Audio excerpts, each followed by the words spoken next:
Estamos en un momento muy especial. Estamos en la hora de la palabra de Dios, donde la Biblia se va a abrir con poder. Y el pastor Esteban Bor, quien es un hombre que ha profundizado extensamente en las Sagradas Escrituras, es especialista en profecías de Daniel y Apocalipsis, pero también últimamente se ha especializado en el libro de Génesis. Tiene una serie completa de Génesis especial.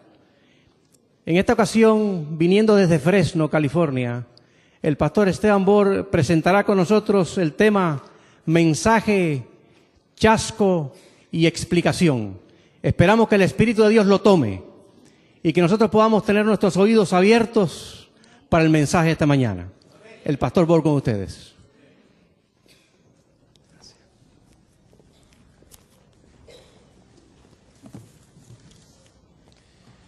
Un saludo muy cordial para todos y un feliz sábado les deseo.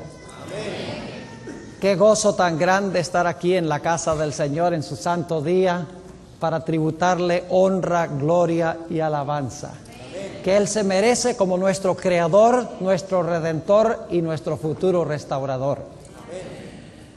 Como se pueden dar cuenta, en nuestro tema de hoy vamos a estudiar sobre un mensaje, un chasco y una explicación. Sin embargo, antes de entrar a estudiar, queremos pedir la bendición de Dios, así que les invito que inclinen sus rostros conmigo y vamos a orar. Padre Celestial, te damos gracias por el privilegio de encontrarnos en tu casa. Pedimos, Señor, la dirección de tu Espíritu Santo.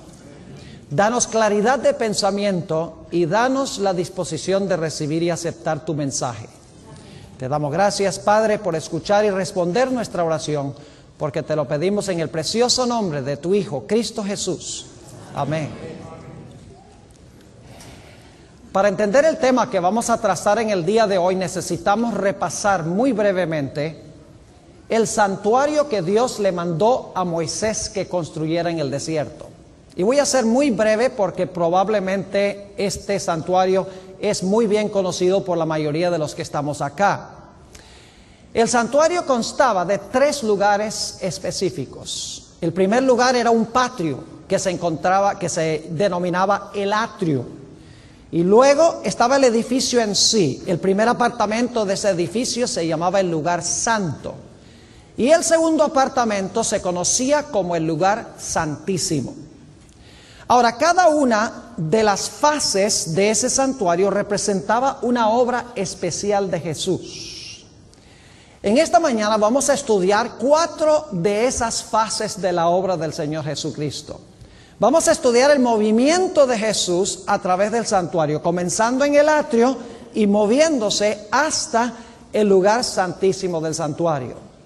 Y vamos a encontrar que allí se ilustran varias funciones de Jesús.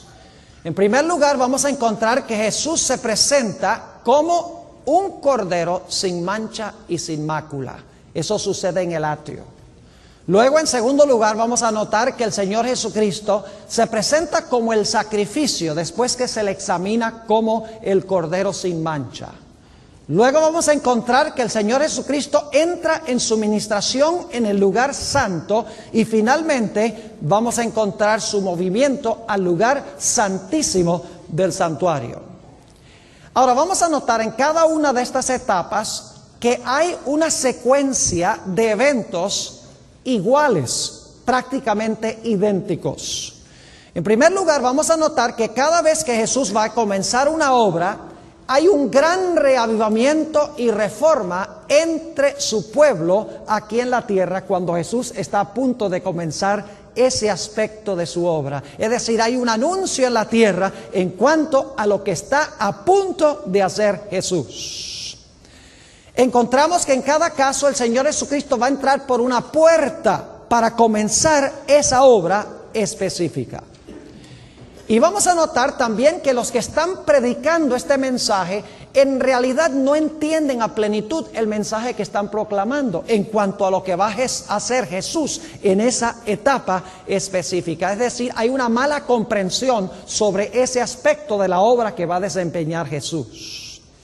Vamos a darnos cuenta que en cada etapa hay un chasco de la gente. Es decir, la gente, cuando Jesús no hace lo que ellos esperaban que Él hiciera, quedan chasqueados. Y vamos a encontrar en cada etapa que la iglesia de la época de plano rechazaba lo que Jesús estaba desempeñando en ese momento.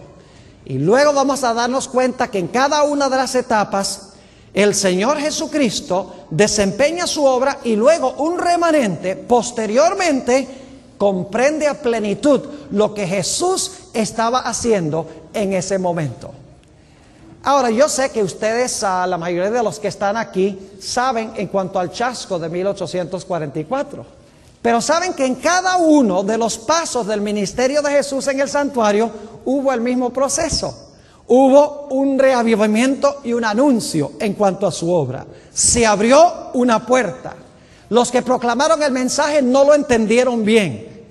Por lo tanto, hubo un chasco. Después del chasco, Dios explicó cabalmente lo que Jesús había hecho usando la palabra, y como resultado un remanente fiel aceptó la obra que Jesús había desempeñado. Así que queremos estudiar en nuestro tema de hoy estas 4 etapas de la administración de Jesús en el santuario. Comencemos en primer lugar entrando por la puerta al atrio del santuario, es decir, al patio del santuario. Lo primero que sucedía allí era que se examinaba la víctima para estar seguro de que la víctima no tenía defecto alguno. Es interesante notar, y solamente voy a mencionar algunos versículos por la premura del tiempo, pero en Levítico 21:21 dice que el sacerdote tenía que estar sin mancha ni contaminación.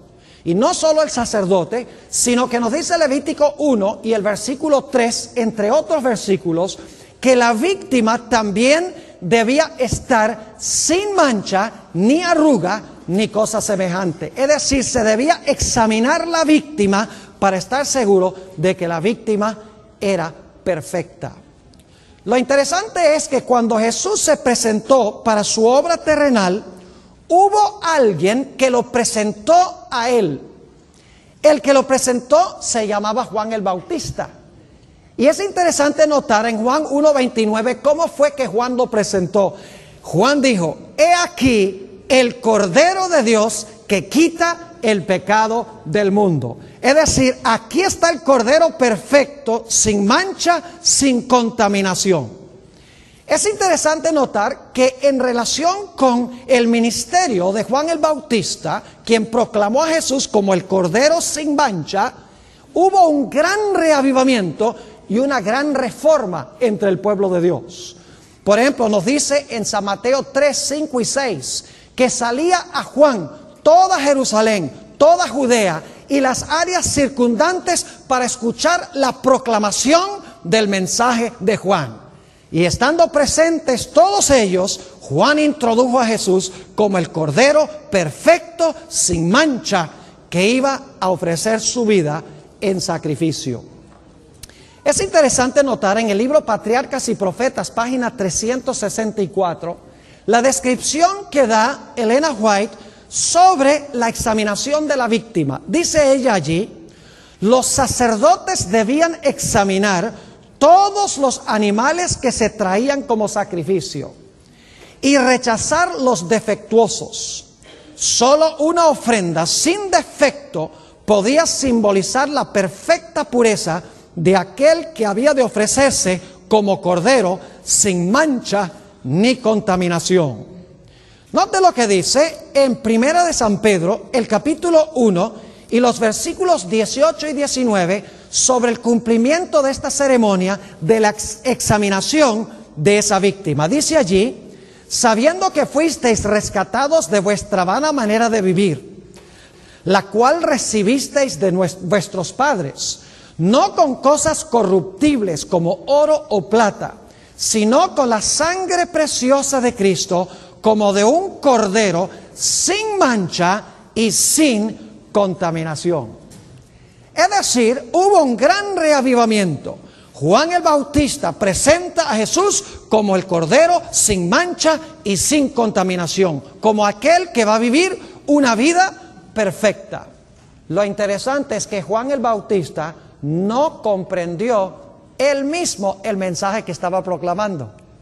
Él pensaba que el Mesías iba a venir, iba a destruir a los romanos y se iba a sentar en el trono de Jerusalén. No entendía qué clase de cordero iba a ser Jesús. Él no pensaba que el Mesías iba a morir. Y sin embargo, con su mensaje vino un gran reavivamiento. Y nos dice en San Mateo el capítulo 11 y el versículo 2 y 3 que Juan el Bautista terminó en la cárcel y estaba chasqueado. Y manda a sus discípulos para decirles, pregúntenle a Jesús si Él es el Mesías o si debemos esperar a otro. Fíjense, el gran reavivamiento, la proclamación del mensaje, el Cordero de Dios. Pero Juan no entendía bien lo que significaba lo que él estaba predicando. Lo interesante es que a pesar de que el pueblo común escuchó y aceptó el mensaje, aunque no lo comprendían plenamente, la iglesia de esa época rechazó de plano el mensaje de Juan el Bautista. Es decir, la iglesia establecida de esa época rechazó el mensaje de Juan. Note lo que dice en San Lucas, el capítulo 7 y los versículos 29 y 30. Lucas 7 y el versículo 29 y 30 sobre la reacción de los dirigentes de la iglesia de aquella época. Dice en el versículo 29, y todo el pueblo y los publicanos cuando lo oyeron, justificaron a Dios bautizándose con el bautismo de Juan. Es decir, el pueblo se entusiasmó y lo aceptó. Pero el versículo 30 dice, mas los fariseos y los intérpretes de la ley desecharon los designios de Dios respecto a sí mismos, no siendo bautizados por Juan. Es decir, la iglesia establecida de la época rechazó el mensaje de Jesús como el Cordero de Dios sin mancha y sin contaminación.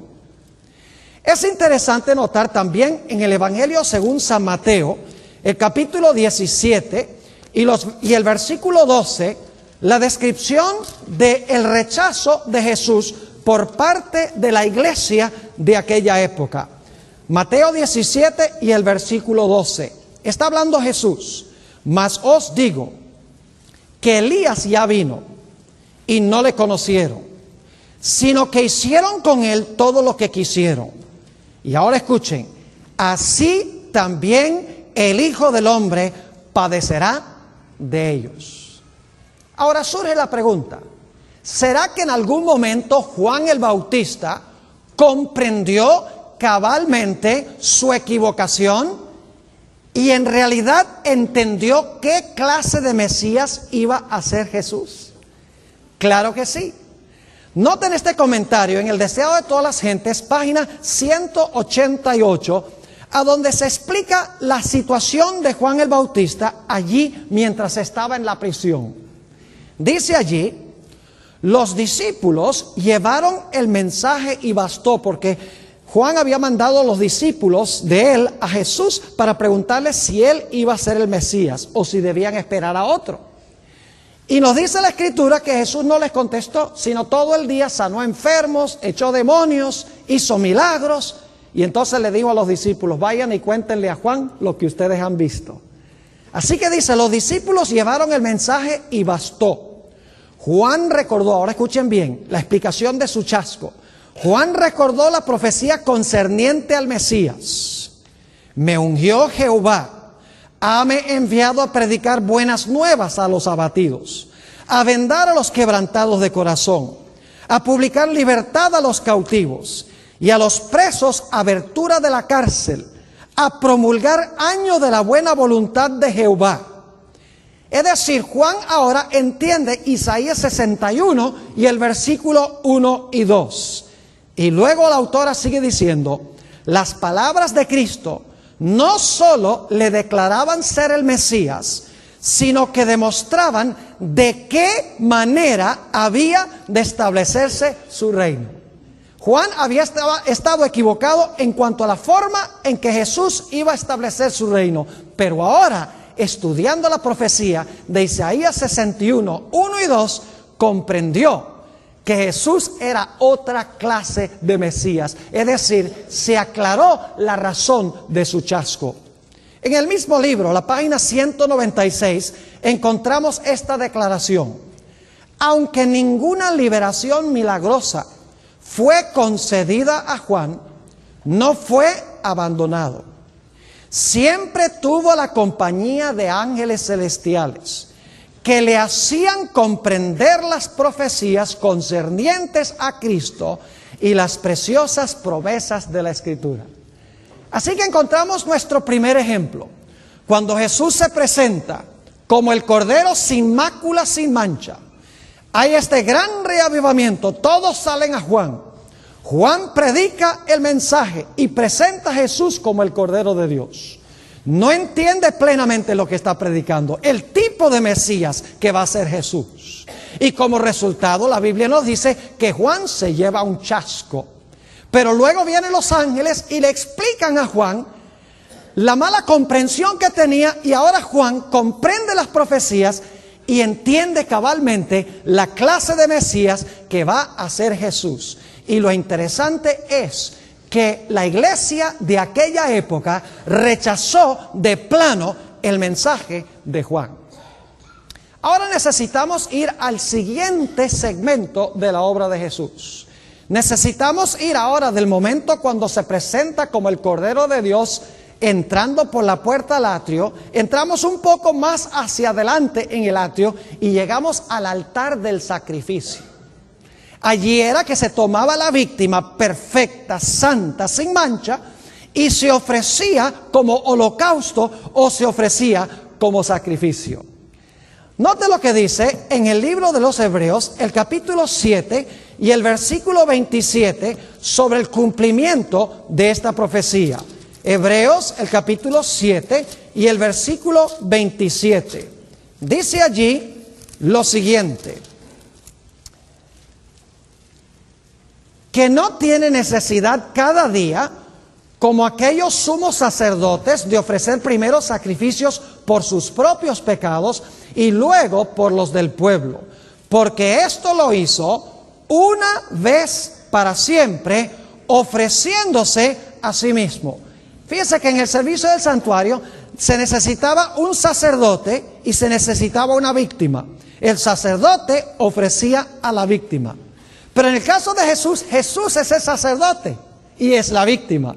Es decir, Él se ofrece a sí mismo como un cordero perfecto, sin mancha y sin contaminación. Ahora, ¿saben lo que es interesante? Cuando Jesús se presentó en el altar del sacrificio para ofrecer su vida, antes de ese evento hubo gran publicidad de que Jesús iba a desempeñar una obra muy importante en el santuario. Note lo que dice en Mateo, el capítulo 21, y vamos a leer los versículos 15 y 16. San Mateo, el capítulo 21, y vamos a leer los versículos 15 y 16. ¿Han oído hablar sobre la entrada triunfal de Jesús a Jerusalén? Se conoce como el Domingo de Ramos. Jesús iba a morir en unos pocos días. Se necesitaba gran publicidad en cuanto a lo que Él iba a hacer. Noten San Mateo, el capítulo 21 y el versículo 9 hasta el versículo 11.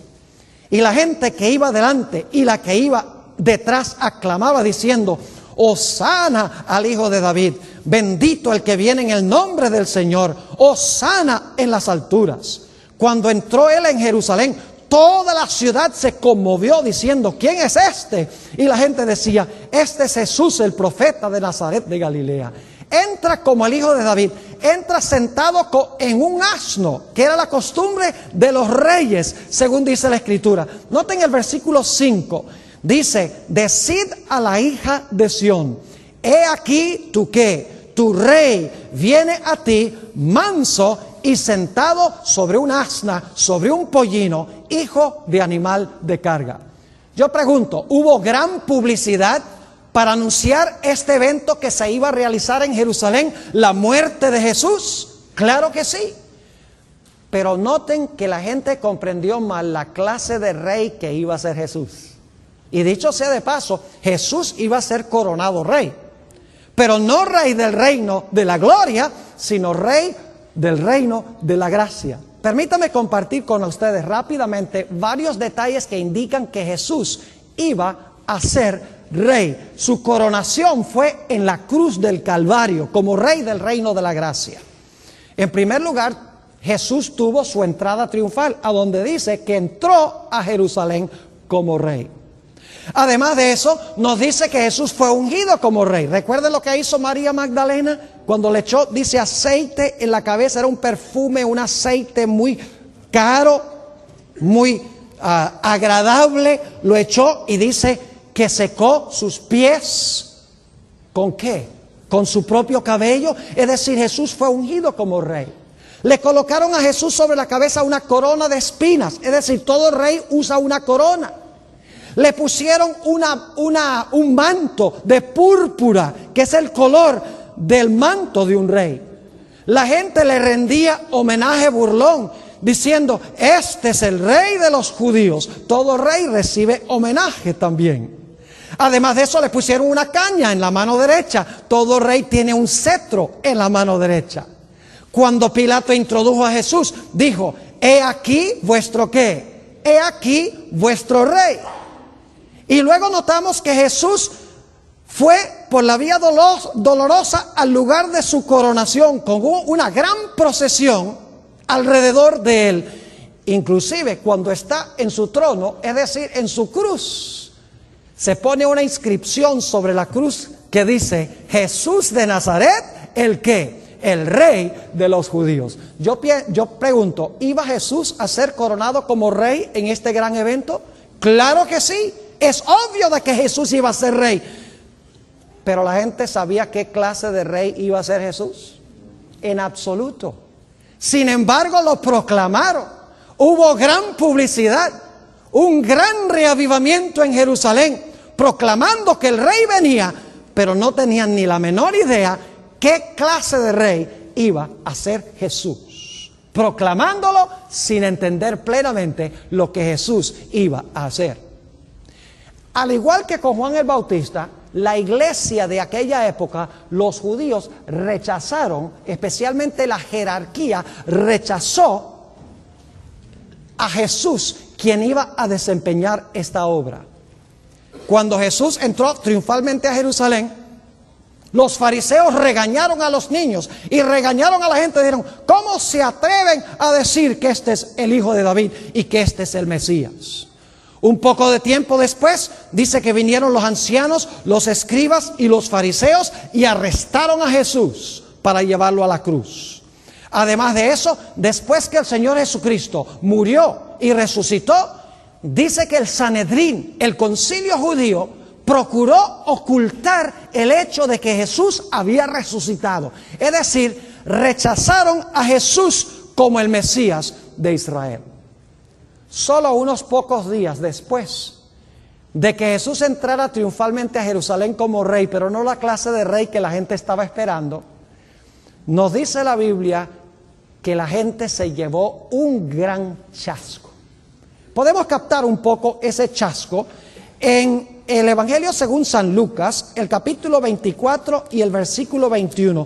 Iban dos discípulos de Jesús, no de los 12, pero dos de sus seguidores, camino a un pueblo que se llamaba Emaús. Y quiero que noten el chasco que se llevaron estas personas. Dice en el versículo 21, pero nosotros esperábamos que Él era el que había de redimir a Israel. Además de todo esto, hoy es ya el tercer día que esto ha acontecido. Pregunto, ¿se llevaron un gran chasco? ¿Cómo no? La iglesia de la época rechazó de lleno lo que hizo Jesús.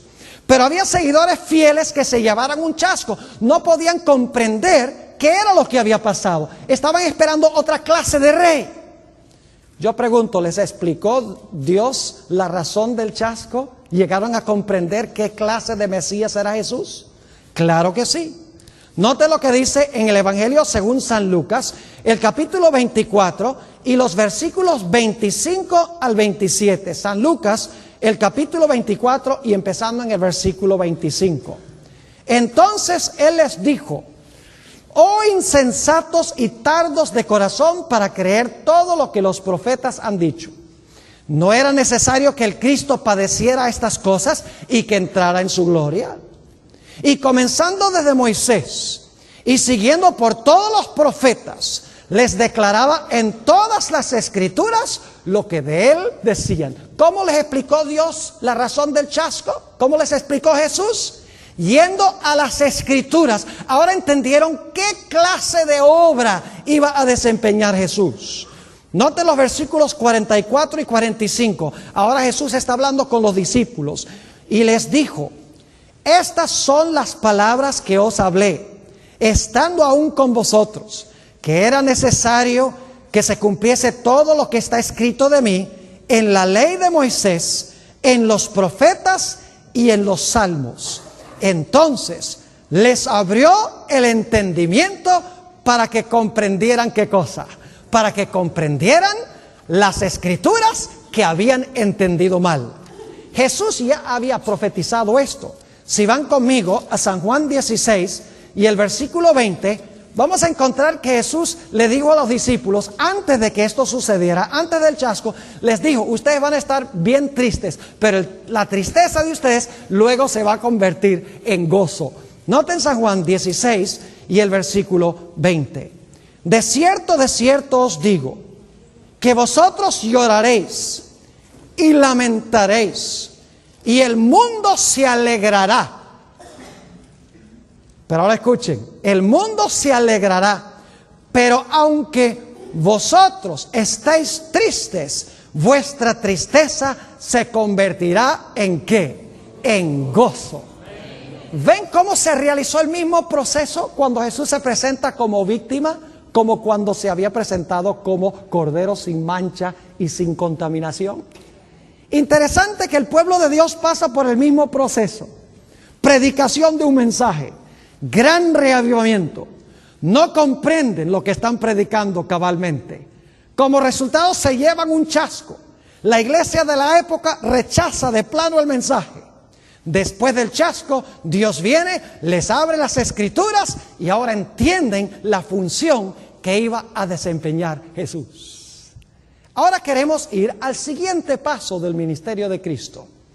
El Señor Jesucristo vino como cordero perfecto en el atrio y vino como víctima para ofrecerse también en el atrio. Pero cuando Jesús terminó su obra en el atrio, en la tierra, se cerró la puerta del atrio y ahora se abrió otra puerta. Se abrió la puerta al lugar santo del santuario celestial. Quiero que noten que hubo en la tierra un gran reavivamiento cuando se realizó este evento. Vayan conmigo al libro Hechos de los Apóstoles, el capítulo 2. Hechos, el capítulo 2, y vamos a leer los versículos 1 al 4. Fíjense lo que pasa en la tierra. Hay emoción entre el pueblo de Dios. Hay un gran reavivamiento. Dice allí en el versículo 1: cuando llegó el día del Pentecostés, estaban todos unánimes juntos. Y de repente vino del cielo un estruendo como de un viento recio que soplaba, el cual llenó toda la casa donde estaban sentados. Y se les aparecieron lenguas repartidas como de fuego, asentándose sobre cada uno de ellos. Y fueron todos ¿qué? Llenos del Espíritu Santo. Y comenzaron a hablar en otras lenguas, según el Espíritu les daba que hablasen. Y dice la Biblia que hablaban las grandes obras de Dios. Ahora yo pregunto, ¿en este momento la gente comprendía plenamente lo que significaba esto? En realidad no. Fíjense lo que dice en Hechos el capítulo 1 y el versículo 6. Esto es solo 10 días antes de lo que acabamos de leer. 10 días. Fíjense que los discípulos ni siquiera entendían lo que iba a hacer Jesús todavía. Dice allí en Hechos 1, entonces los que se habían reunido le preguntaron diciendo: Señor, ¿restituirás el reino a Israel en este tiempo? Es decir, ¿ahora sí vas a establecer el reino? Y la respuesta de Jesús es no. Viene algo primero. Viene el derramamiento del Espíritu Santo. Y fíjense que cuando vino este reavivamiento y todos empezaron a hablar las grandes obras de Dios en lenguas, la mayoría de la gente no comprendió lo que estaba pasando. Fíjense lo que dice en Hechos, el capítulo 2 y el versículo 11. Hechos, el capítulo 2 y el versículo 11. Dice: cretenses y árabes, les oímos hablar en nuestras lenguas las maravillas de Dios. Y luego dice en el versículo 12: y estaban todos atónitos. ¿Y qué? Perplejos. Ha pasado esto, pero no entienden plenamente lo que está sucediendo. Y dicen: ¿qué quiere decir esto? Y fíjense el versículo 13: mas otros, burlándose, decían, ¿qué cosa? Decían: ¿están llenos de qué? Están llenos de mosto. ¿Comprendían plenamente lo que estaba sucediendo? No. ¿Restituirás el reino a Israel? ¿Qué quiere decir esto? Algunos dicen que los que estaban hablando en lenguas estaban borrachos. ¿Qué era lo que había pasado? Lo interesante es que inmediatamente después del versículo 13 se para el apóstol San Pedro y empieza a predicar un sermón. Y en el sermón, y solamente voy a mencionar los versículos, en el sermón San Pedro toma 3 profecías del Antiguo Testamento y se las aplica a Jesús. Esas profecías son Joel 2:28, el Salmos 16 y el versículo 10, y el Salmo 110 y el versículo 1. Y San Pedro dice: mire, ustedes quieren saber qué es lo que significa esto. ¿Quieren saber que estos no están borrachos? ¿Quieren saber qué clase de reino va a establecer Jesús? Usa estos versículos para indicar que Jesús estaba comenzando su obra como sumo sacerdote en el lugar santo para interceder por su pueblo que venía a él en oración. Noten esta significativa cita en el libro Hechos de los Apóstoles, página 32. Dice: el derramamiento pentecostal era la comunicación del cielo de que el Redentor había iniciado su ministerio celestial.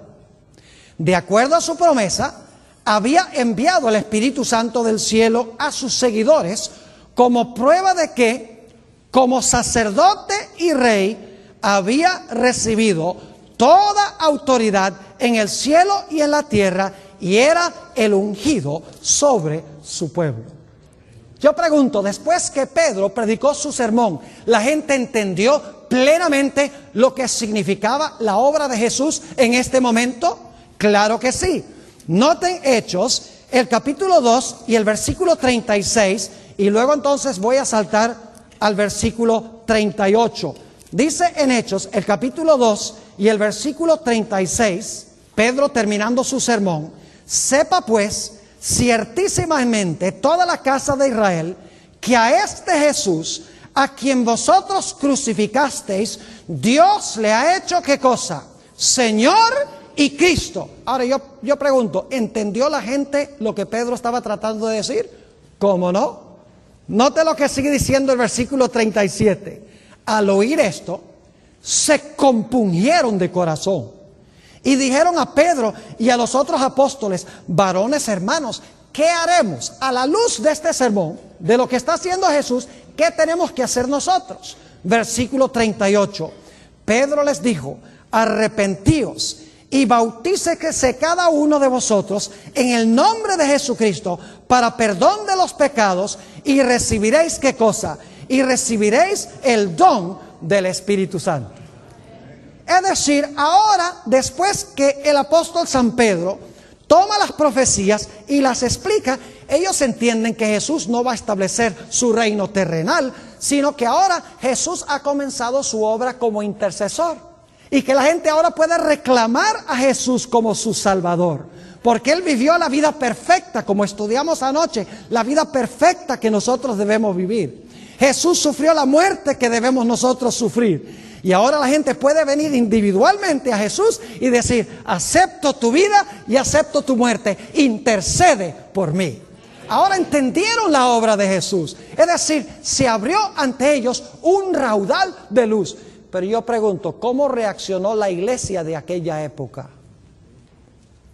Ustedes pueden seguir leyendo ahí en Hechos el capítulo 4 y el capítulo 5. La iglesia establecida, el Sanedrín, los líderes religiosos no quisieron entender ni quisieron aceptar. Así como cuando Jesús fue sacrificado, así como cuando Jesús se presentó como víctima, lo rechazaron de plano. La iglesia de aquella época lo rechazó. Solo un remanente comprendió y entró con Jesús al lugar santo para simpatizar con la obra que él estaba haciendo. En el libro El conflicto de los siglos, página 483, tenemos nosotros esta cita muy interesante en cuanto a la reacción de la nación judía cuando Jesús comenzó su obra en el lugar santo. Dice esto: cuando en la ascensión Jesús entró por su propia sangre en el santuario celestial para derramar sobre sus discípulos las bendiciones de su mediación, los judíos fueron dejados, escuchen esto, los judíos fueron dejados en oscuridad completa y siguieron con sus sacrificios y ofrendas inútiles. La puerta por la cual los hombres habían encontrado antes acceso a Dios no estaba más abierta, porque se había cerrado la puerta del atrio, se había abierto una nueva puerta, la del lugar santo. Sigue diciendo, los judíos se habían negado a buscarle de la sola manera en que podía ser encontrado entonces, por el sacerdocio en el santuario en el cielo. No encontraban por consiguiente comunión con Dios. La puerta estaba cerrada para ellos. No conocían a Cristo como verdadero sacrificio y único mediador ante Dios. Fíjense las dos funciones: sacrificio en el atrio y ahora ¿qué cosa? Mediador ante Dios. De allí que no pudiesen recibir los beneficios de su mediación. Fíjense nuevamente el mismo proceso. A veces pensamos que esto sucedió solamente en 1844, un gran chasco, porque no entendieron lo que estaban predicando y entendieron después estudiando las Escrituras.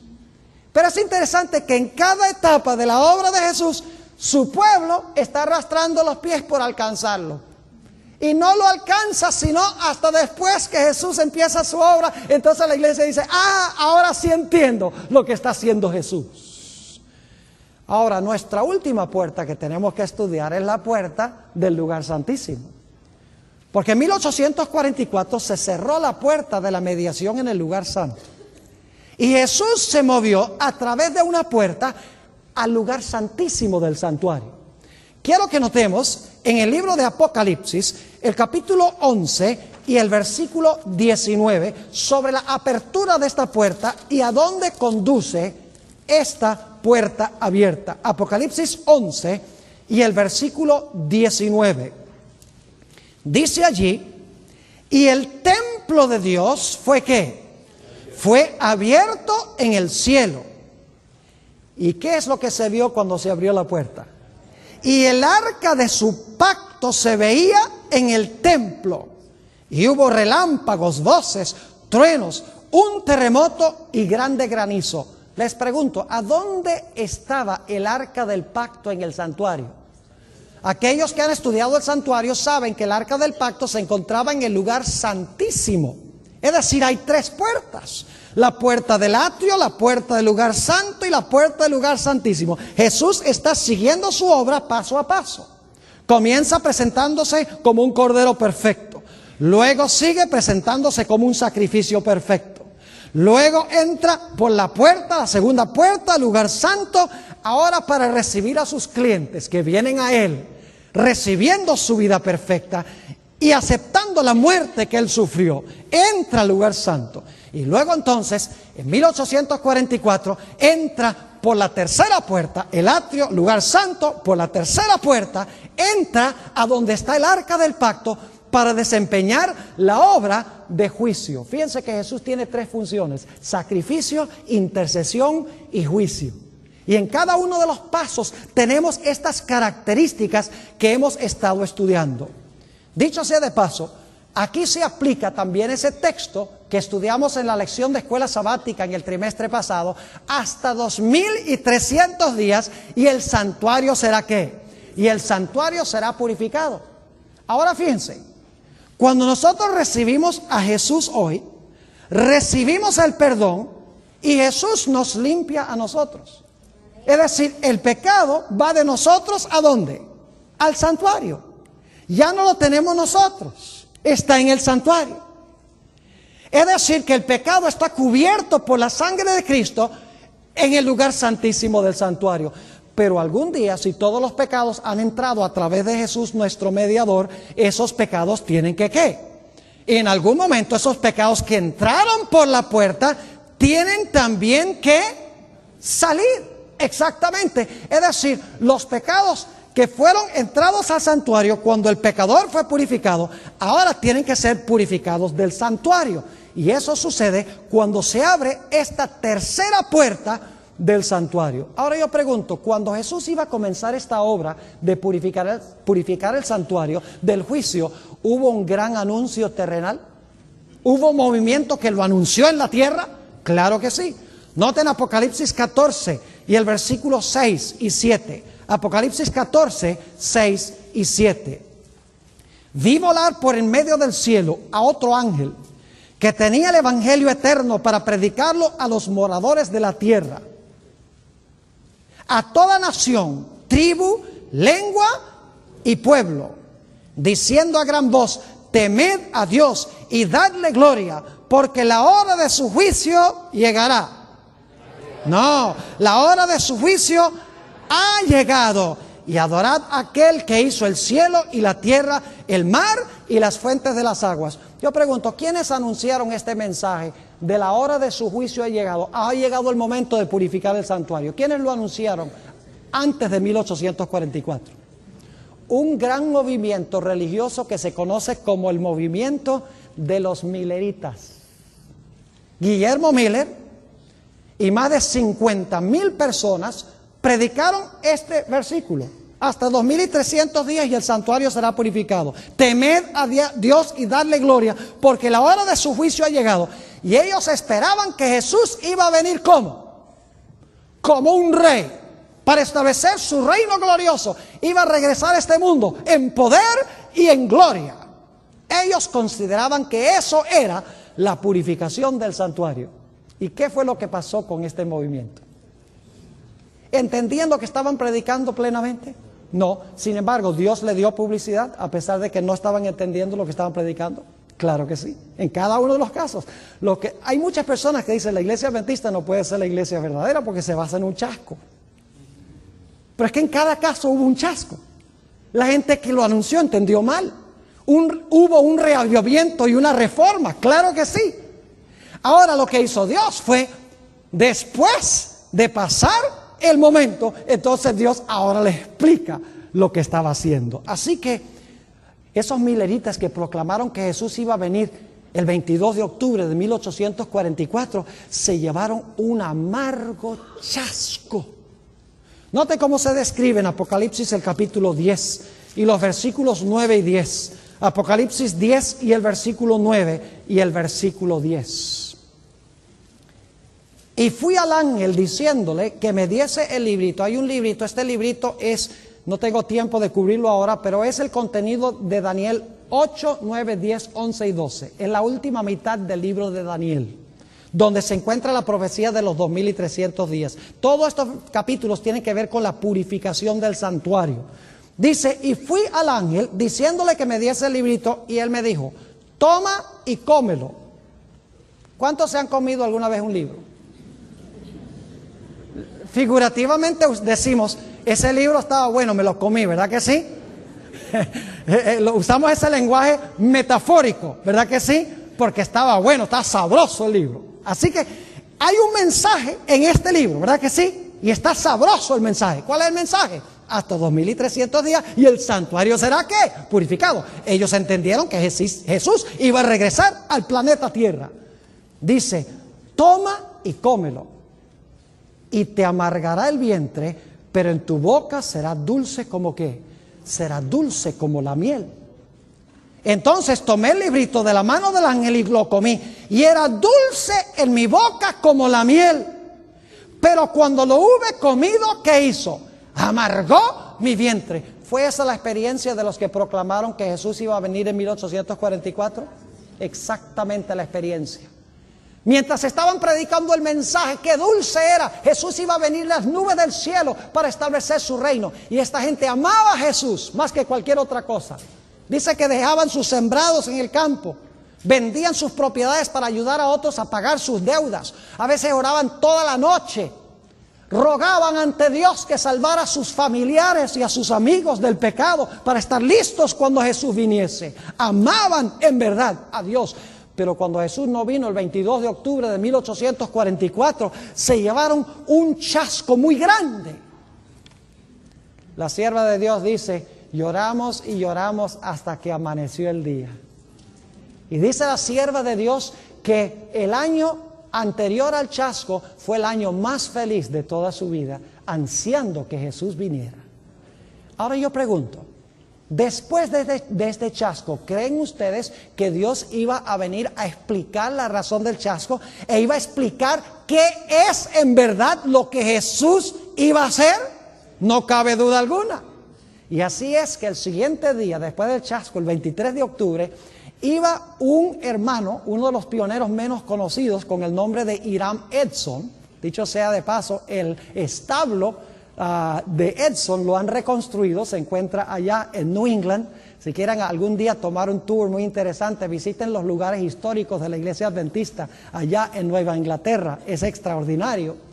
Iba cruzando un campo cuando de repente tuvo una intuición, no sabemos si fue una visión momentánea o un pensamiento que le implantó el Espíritu Santo, pero de alguna forma él dice que yo vi claramente que Jesús, en vez de venir a la tierra en 1844, entró al lugar santísimo para desempeñar la labor final de su ministerio en el santuario celestial.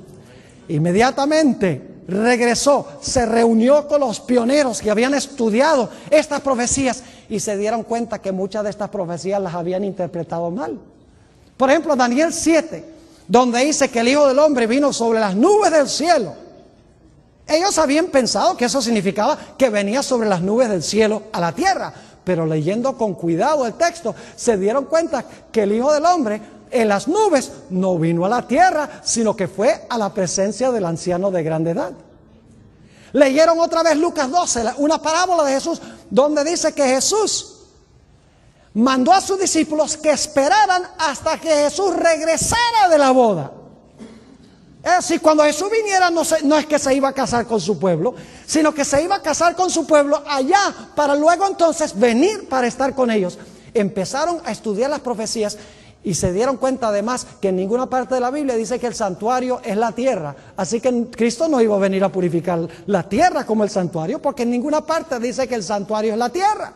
Estudiaron de nuevo las profecías, como después del chasco, los dos discípulos en el camino de Emaús. Y ellos dicen: ardía en nuestro corazón cuando nos explicaba las profecías que habíamos leído 1000 veces y que no habíamos comprendido. Ahora yo pregunto, ¿cómo reaccionaron las iglesias de aquella época cuando los mileritas dijeron: nos equivocamos de evento, pero sí pasó algo muy importante en 1844? Todas las iglesias dijeron: esta es la verdad de Dios, aceptémosla. No, señor. El mensaje del primer ángel es seguido por un segundo mensaje que dice: ha caído Babilonia. Es más, en la iglesia de Filadelfia, que es la iglesia de esta época, dice que Dios coloca delante de Filadelfia una puerta abierta. Es la puerta que lleva al lugar santísimo del santuario. Y dice allí que los que rehúsan entrar por la puerta del lugar santísimo del santuario se convirtieron en la sinagoga de Satanás. Es decir, las iglesias continuaron con sus ceremonias, continuaron con sus servicios religiosos, rechazando de plano la idea que Jesús había entrado al lugar santísimo para desempeñar su obra allí. Y como resultado cayeron y se convirtieron en Babilonia, o se convirtieron en lo que la Biblia llama la sinagoga de Satanás. No hay nada nuevo debajo del sol, porque en cada uno de los pasos de Jesús a través del santuario, la iglesia organizada y establecida no siguió a Jesús. Fue solamente un remanente fiel que entendió las profecías, entró y comprendió lo que Jesús estaba haciendo en ese momento. Ahora escuchen bien lo que voy a decir. El Señor Jesucristo hoy en día está metiendo nuestros pecados al santuario. Todavía sirve como nuestro intercesor. Pero al mismo tiempo, con los muertos, Jesús está registrando los libros, el registro de vida de los muertos, y cuando cada caso se examina, Jesús está haciendo ¿qué con esos pecados? Los está borrando. ¿De dónde? Los está borrando del santuario. Lo borró de nuestra vida cuando recibimos a Jesús, porque lo aceptamos, su vida perfecta, aceptamos su muerte en lugar de nuestra muerte. Jesús sirvió como nuestro intercesor, metió los pecados en el santuario, están allá, y en el servicio del día de expiación, ahora Jesús va a tomar esos pecados, ¿y qué va a hacer? Los va a sacar del santuario y los va a colocar sobre la cabeza de Azazel, un símbolo de Satanás, no dice la Biblia. Es decir, Jesús está en el proceso ahora con los muertos de purificar el santuario, y muy pronto comenzará el juicio de los vivos. ¿Pueden ustedes imaginarse lo que significa que Cristo purifique el santuario de nuestros pecados estando nosotros aún vivos? Es impresionante. Y escuchen bien, cuando termine Jesús de purificar el lugar santísimo de todos los pecados que han entrado allá por la sangre del Señor Jesucristo, se pronunciarán unas palabras terribles. Noten Apocalipsis, el capítulo 22, Apocalipsis 22 y el versículo 11. Fíjense, la última puerta que se abrió se va a cerrar y nadie más va a poder entrar allá. Es decir, el flujo de pecados del pecador al santuario va a concluir. El santuario estará purificado y entonces todo caso estará decidido. Noten Apocalipsis 22 y el versículo 11, la declaración que va a hacer Jesús cuando termine esta obra. El que es injusto, sea injusto todavía. La puerta del lugar santísimo ahora se va a cerrar. El que es ¿qué? ¿Qué necesita hacer usted si está inmundo? Pues purificarse. Pero va a llegar un momento en que el que es inmundo va a seguir siendo inmundo. ¿Por qué razón? Porque no mandó sus pecados ¿a dónde? Al santuario. No recibió a Jesús como el Cordero Perfecto. No recibió la muerte de Jesús. No lo reclamó como intercesor para meter los pecados allá. Solo los pecados que entran allá son los pecados que salen de allá. El que es injusto sea injusto todavía, y el que es inmundo sea inmundo todavía. El que es justo practique la justicia todavía, y el que es santo santifíquese todavía. Y el santuario se cerrará. No podremos entrar más allí para que nuestros pecados sean purificados de nuestra vida ni del santuario. Yo creo que ese tiempo viene pronto, mis queridos hermanos y amigos. Y Dios nos está llamando a nosotros para que nosotros sigamos en Jesús, a Jesús en su labor en el santuario. Que lo recibamos en primer lugar como el Cordero perfecto, para que su vida esté en lugar de nuestra vida. En segundo lugar, que lo recibamos como sacrificio, que Él murió la muerte que yo debo sufrir y que tú debes sufrir. Y que luego, aceptando su vida perfecta y su muerte por nosotros, vengamos a Él y decirle: Señor Jesús, sé mi intercesor, sé mi abogado, porque si no estoy perdido. Y entonces Jesús me representa. Yo le mando mis pecados a través de la oración al santuario, y Jesús pone los pecados en el santuario. Y luego la Biblia dice que el que persevera hasta el fin, esos pecados que entraron por la sangre de Cristo al santuario, van a ser sacados del santuario, y entonces Dios tendrá un santuario limpio y tendrá también un pueblo limpio. Ahora surge la pregunta: ¿cómo es que nosotros podemos estar limpios. Quiero decirles, tenemos que tomar un primer paso. ¿Saben cuál es el primer paso que tenemos que tomar para que nuestra vida sea limpiada? Hablamos de eso anoche. ¿Recuerdan el apóstol Pablo cuando era Saulo de Tarso? Cuando fue allá a la casa de Ananías, ¿qué le dijo a Ananías?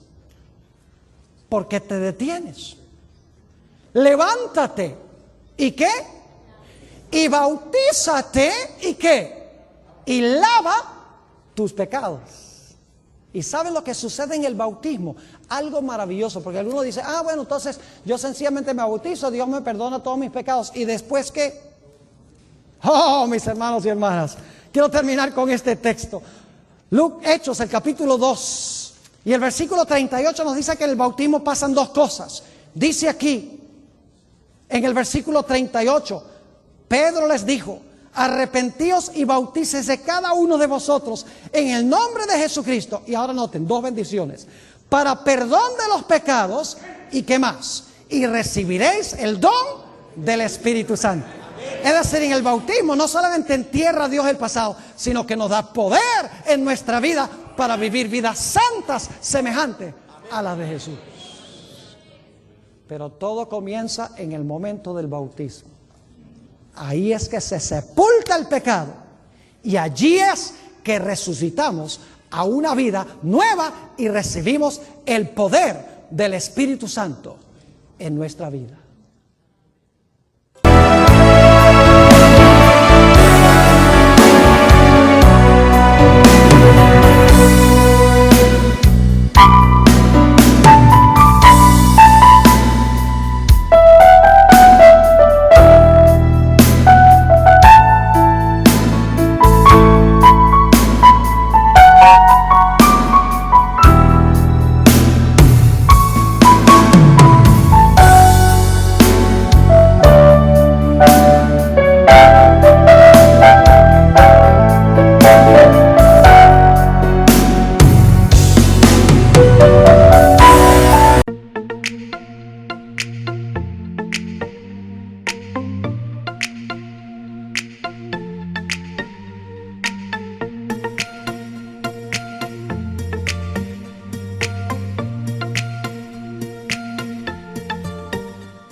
phải không em?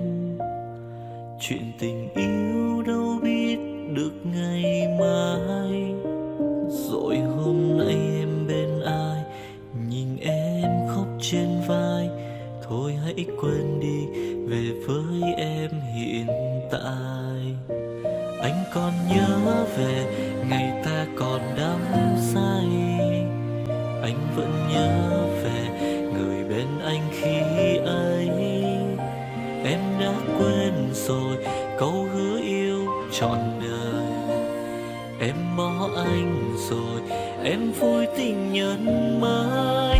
Cuộc tình này đã khác rồi, mình kết thúc em ơi. Chuyện tình này đã chết rồi, còn tiếc chi em ơi. Một lần em gian dối rồi, còn cố yêu không vui. Một lần em đã phản bội, làm vết thương chưa nguôi.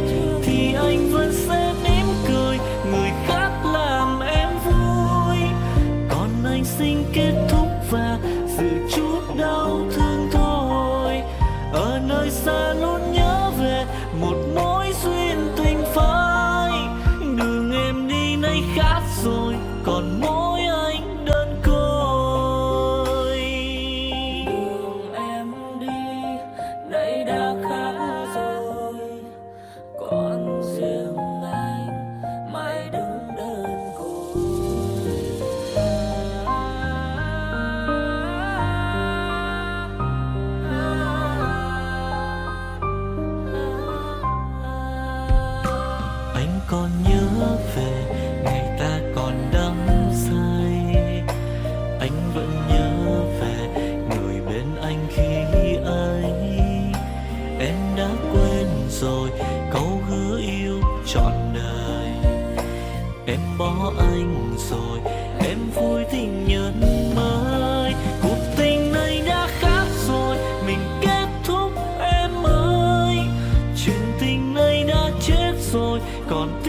gian dối rồi, còn cố yêu không vui. Một lần em đã phản bội, làm vết thương chưa nguôi, thì anh vẫn sẽ mỉm cười, người khác làm em vui. Còn anh xin kết thúc và giữ chút đau thương thôi. Ở nơi xa luôn nhớ về một mối duyên tình phai. Đường em đi nay khác rồi, còn mỗi anh đơn côi. Cuộc tình này đã khác rồi, mình kết thúc em ơi. Chuyện tình này đã chết rồi, còn tiếc chi em ơi. Một lần em gian dối rồi, còn cố yêu đâu vui. Một lần em đã phản bội, làm vết thương chưa nguôi, thì anh vẫn sẽ mỉm cười, người khác làm em vui. Còn anh xin kết thúc và giữ chút đau thương thôi. Ở nơi xa luôn nhớ về một mối duyên tình phai. Đường em đi nay khác rồi, còn mỗi anh đơn côi. Ở nơi xa luôn nhớ về một mối duyên tình phai. Đường em đi nay khác rồi, còn mỗi xin anh thôi.